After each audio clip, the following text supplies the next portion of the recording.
Saudações, senhores. Existem muitos mistérios em torno da leitura, e poucos deles são conhecidos como devem ser conhecidos. Muitos deles não são falados, mas deveriam. E é em nome desse sagrado mistério, desse esforço do pensamento, nas experiências das leituras, que eu quero tratar com vocês alguns pontos que podem ajudar a melhorar a qualidade da leitura e aumentar aquela sensação de que você reteve o que deveria reter. Mas antes disso, eu quero trazer aqui o contexto em que esse vídeo está sendo feito.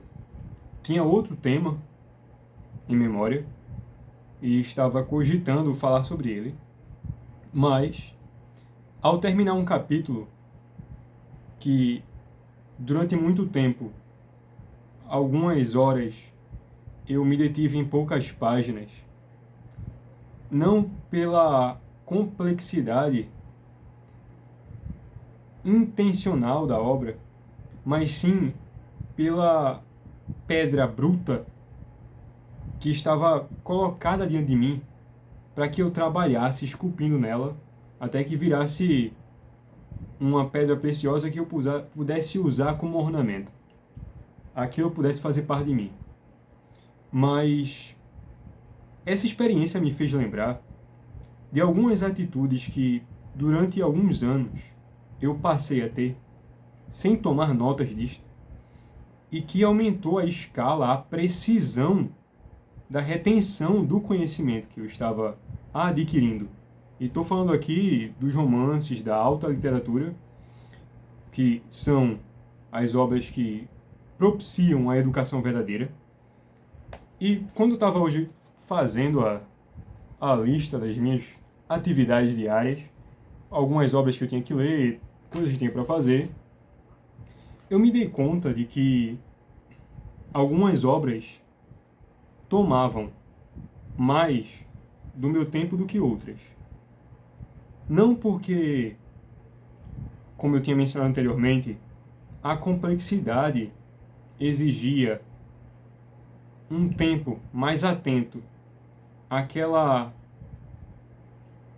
característica que o romance queria trazer, aquela particularidade que o romance queria favorecer. Mas eu percebi que, a depender da sua leitura e de como você a distribui durante o dia, o mais importante não é o que você faz durante a sua leitura, que eu vou tratar já já, mas é após a leitura. Eu observava que, depois de uma leitura que contraiu toda a musculatura do pensamento, como se você precisasse forçar os músculos em passagens mais estreitas, para que você não venha se desequilibrar e cair, e ter que começar tudo de novo, de baixo, era a atitude ao final da leitura que me fazia ter a vasta recompensa do esforço que eu fiz. Mesmo que diante da leitura eu ainda não começasse a colher com um riso mais tímido e calado na conversação dos personagens, aquela recompensa do prazer de que eu estou fazendo o que eu deveria estar fazendo, lendo o que eu deveria estar lendo, mas a atitude após a leitura que preserva em você o contentamento que, na maioria das vezes, você ainda não usufruiu plenamente enquanto estava lendo. Muitas vezes você fecha uma obra e sente que não extraiu dela com grande contentamento o que você gostaria de ter extraído. E aquele contexto em que os personagens estão conversando, o que eles estão contando, as imagens que eles lhes estão induzindo a participar, são por muitas vezes tão distantes que você, durante a leitura, adquire uma certa indiferença. Uma diferença da qual a expectativa dos próximos capítulos ou das próximas páginas vem a mudar essa rota aparentemente monótona. Mas é aqui que está o segredo. Porque há na leitura não só a observação dos acontecimentos, mas há também na própria leitura uma observação do leitor. E aqui é que eu observo que está a maior dificuldade. Além de termos, na maioria das vezes, pelas nossas circunstâncias, uma insuficiência de experiências onde possamos usar como comparação para sorver aquele líquido diferenciado, exótico, que estamos sendo obrigados a provar na leitura, que o desprazer começa a persuadir de que devemos pular a obra ou devemos suspendê-la num momento e voltar depois. E aqui é que está um dos maiores segredos.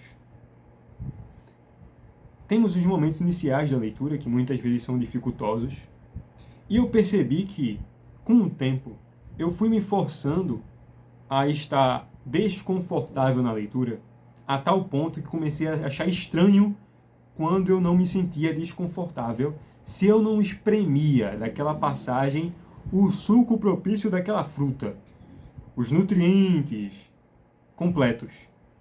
E eu ficava espremendo o bagaço da fruta até olhar e ver que não tinha mais nada e passar a próxima página. Mas o que acontece é que o próprio romancista, o escritor, um bom escritor, ele vai colocando atmosferas diferentes ao longo do romance, em que há certas contorções espontâneas e um aprimoramento do seu desconforto a chegar próximo ao desconforto que ele quer que você sinta, de fazer sentir da forma como está sendo dita. Mas o problema é que se o seu nível de consciência do desconforto naquela distância da leitura que você está fazendo ainda não é aceito como, vamos colocar aqui, um teste na sua audácia, na permanência da leitura, você raramente vai conseguir usufruir do que você está lendo, todas as riquezas que estão guardadas naquela obra. E é aqui onde eu quero entrar verdadeiramente no assunto de hoje. O ato da leitura depende muito mais do que você está fazendo quando não está lendo. Geralmente, quando terminamos uma obra, ou quando estamos lendo, lembro-me no início, e se é uma obra de envergadura a nível do Everest, é uma estrutura madura e sólida que somente pessoas que possuem uma suficiência de experiências e que consigam se imaginar podem usufruir. Há também uma condição que ela é nativa do esforço da leitura. É assim que terminarmos de ler, e o livro tendo sido fechado, não nos apressarmos a fazer nenhuma outra coisa. É semelhante a você passar um dia na floresta. Você foi acampar. E em algum alto penedo, em alguma montanha, você precisou fazer uma fogueira e alimentá-la durante a noite, para que as pessoas não morram de frio. E você percebe que, ao declinar da noite e o sol despontar, aquela fogueira parece que ela foi abastecida. Sobre ela foi derramada algum líquido frio e as chamas se consomem umidamente. O resto dos galhos que restaram e sobram algumas poucas brasas da noite. Então você percebe que vai ter de voltar ao acampamento e você toma aquele pequeno retalho, aquele pequeno resquício de madeira e você cuidadosamente assopra para que o calor seja conservado minimamente até que você retorne e continue abastecendo. A leitura, ela precisa abastecer em você as falas que durante a leitura você não teve a capacidade de administrar. Eu me deparo muitas vezes com isso. Lendo uma passagem que aparentemente não me tomou muita atenção, eu não dei uma risada desdenhosa com algum comentário, nem fiquei fixo com uma atenção a extrair das palavras do papel, quase a manchar a tinta do que foi escrito. E depois que fechei o livro e fui fazer alguma outra coisa, e esta coisa, por coincidência, é uma atividade completamente natural, como lavar um prato, limpar alguma coisa, preparar algo, não uma distração livre, que não exige alguma atenção, mas uma espécie de distração de fundo, onde a passagem fica aberta para que o que você leu através do esforço, pela sinceridade, venha até a consciência com um salto. E então aquelas palavras fazem finalmente sentido. E você conversa com os personagens e com o livro com aquela gratidão, com aquele contentamento, como quando você está lendo um livro, algum trecho que tenha lhe chamado a atenção e você fica ali retido, até esquece de virar a folha. E é essa administração da pós-leitura que vai favorecer em você a experiência que você não conseguiu extrair quando você estava lendo. E há também algo que eu fui obrigado a fazer durante as semanas de leituras, dos meus dias de leitura, da minha programação, que é o quê? Eu sempre preenchia todos os horários do dia com leituras, entre trabalhos. Então lia de manhã, lia à tarde, leio à noite. E poucas brechas eram dadas para o pensamento, para fazer alguma coisa que não fosse a leitura ou o trabalho que eu estivesse fazendo na hora. E eu percebi que eu precisava estar atento durante a leitura ao auto-engano de certos sentimentos que me movessem para uma outra coisa que não fosse o que eu estava fazendo. Por exemplo, quando você está lendo alguma obra, algum livro, e você não está acostumado muitas vezes com a linguagem, você não tem um nível muito alto de leitura, ou os textos exigem de você um reflexo interior muito profundo que você ainda não possui, e que você tem até aversão pelo que está lendo, e alguns sentimentos começam a ser desembaralhados na mesa, diante de você, para que você escolha alguma outra coisa, uma desatenção, uma espécie de desistência parcelada do que você está fazendo, então você está lendo, mas você não está inteiramente ali. Ou certos cacuetes, não digo cacuetes pelo tempo, através da maturidade da leitura que você adquiriu, que são os seus trejeitos. Falo cacuetes de um certo desespero quando você está lendo, que lhe levam ou a querer terminar o livro muito rápido, ou a bater certas metas interiores que você constituiu, que você achou que fosse melhor para você fazer isso. Que é, por exemplo, você está lendo alguma obra e tendo percebido que nesse esforço você passou umas 3 páginas, 4 ou 5, ou para aqueles mais sedentos que tinha passado 10 páginas na velocidade da luz, você sentiu que não poderia fechar o livro agora porque tem que chegar até o final do capítulo, até ver o nome lá, capítulo 2, o capítulo 3. E você sente aquele contentamento de que saiu do local. E no início eu cometia muito desses erros, que é de chegar até certas definições da qual eu me sentisse satisfeito de ter caminhado até ali. E eu percebi que fazendo o movimento oposto, que é de parar o livro num ponto exato que eu senti que deva pensar sobre, não importa quantas páginas eu tenho andado, eu fecho o livro e imediatamente saio. Vou fazer alguma outra coisa. Aconteceu hoje, mais cedo, eu estava lendo... Planejei 2 leituras, eu estou lendo O Deserto do Amor, de François Mauriac, e lendo Lord Jim pela manhã. E ao chegar em avanço de 10 páginas, e sentindo vontade de continuar, o limite da cena que estava sendo colocada ali era tão densa que eu não queria saber o que vinha depois. Porque a quantidade de informações que estavam lá eu precisava de um tempo para pensar sobre o que os personagens estavam sentindo, ou que visões eles estavam querendo colocar ali. Então, num determinado momento em que um certo capitão de um navio, muito reputado por sua boa capacidade de navegar, é posto em questão certas atitudes suas.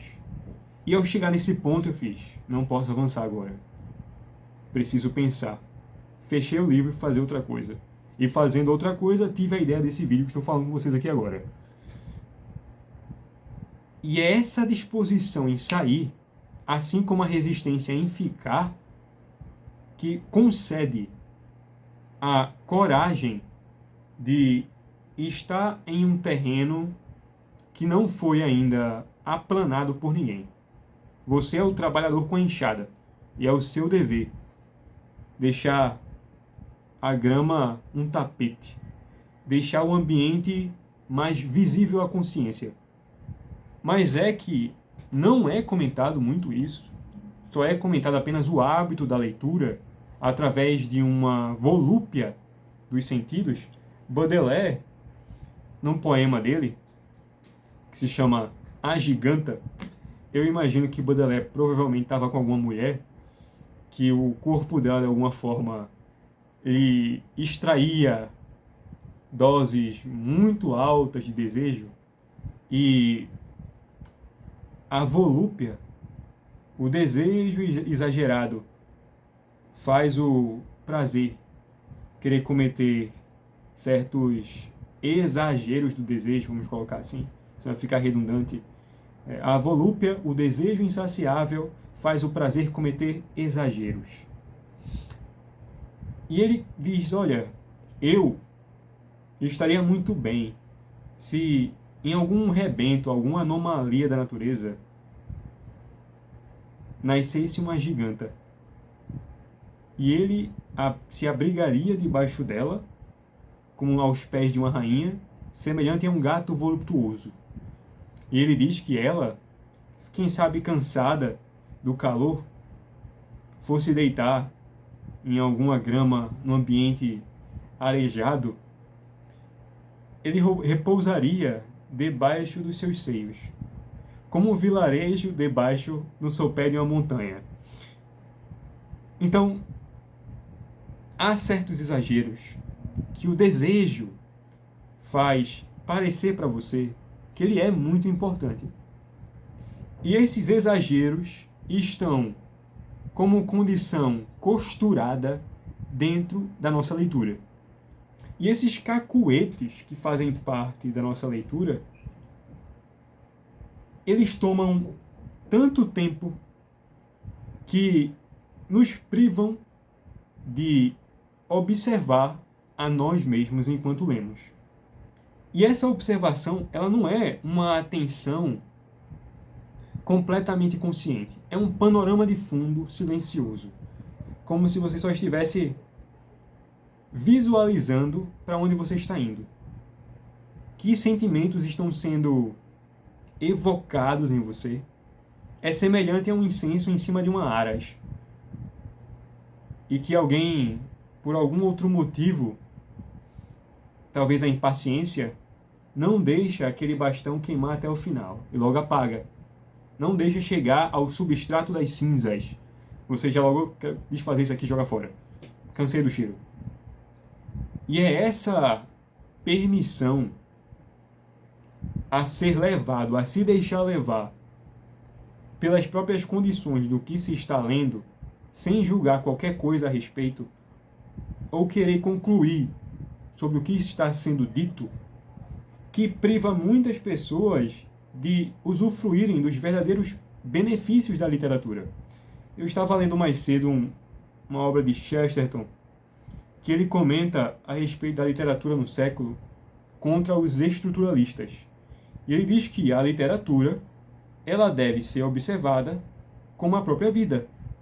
A literatura não é algo que se faz além da vida, mas é a própria manifestação dela.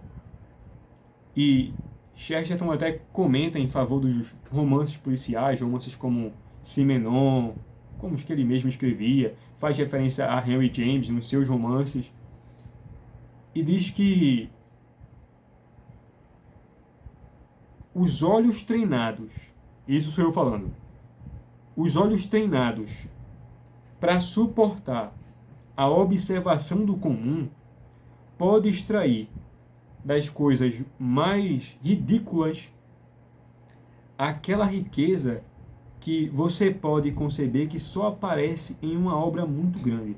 Como, por exemplo, você pode estar lendo o romance de Eça de Queiroz, Os Maias, ou algum romance de Machado de Assis, e você sente que aquela circunstância é muito comum, ou aparentemente corriqueira, que não está às alturas da grandeza, ou de um épico, que tem uma criação plástica de lhe fazer transbordar nas imaginações até um esgotamento satisfeito, onde você precise deitar depois da leitura imediatamente indolente, relaxado, como tendo exaurido a capacidade de esforço que você tinha. E você sente um esforço magistral, porque cedeu sua energia a algo grandioso.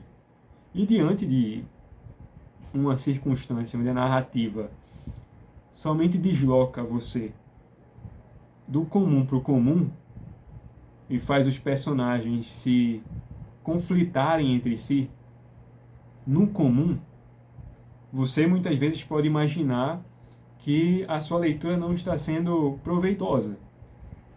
Mas é esse problema de que você não tolera o comum, assim como provavelmente você não tolera fazer uma atividade qualquer sem que haja de fundo algo para lhe distrair do que você está fazendo, vai desembocar nos seus hábitos de leitura.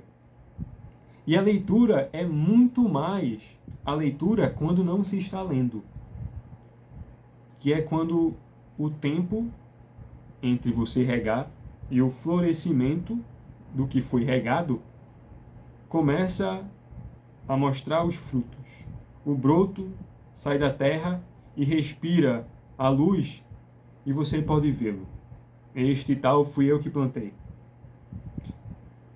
E é esse distanciamento entre uma leitura e outra, entre as atividades do espírito e a distração imediata da leitura, mas não a distração do esquecimento, mas a uma atividade que possa carregar consigo nas costas o que você estava fazendo, que vai fazer com que você tenha o verdadeiro prazer da leitura.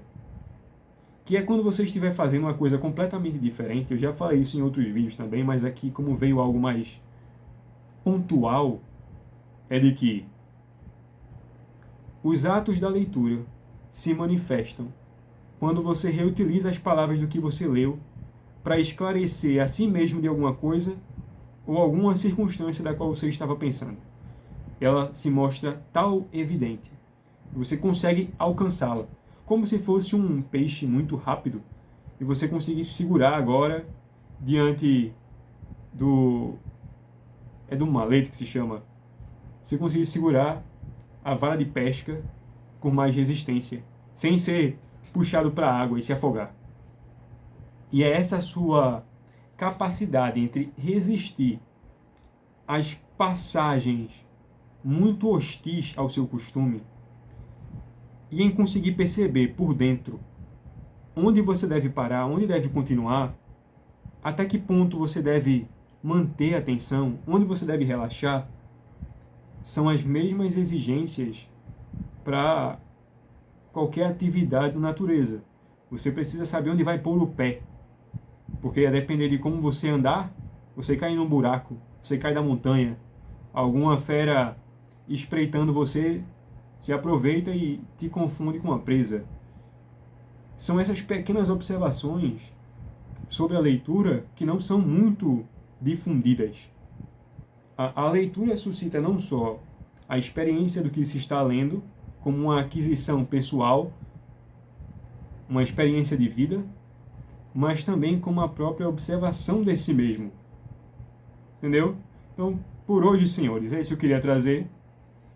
Espero que pensem nisso e que estejam mais atentos enquanto leem, para que a maturidade na sua leitura seja alcançada em um tempo mais hábil, sem que você pene tanto, sem sentir as recompensas do esforço atento, que a literatura é essa riqueza humana que sem elas não conseguiríamos nos orientar verdadeiramente na vida, através de tantas possibilidades.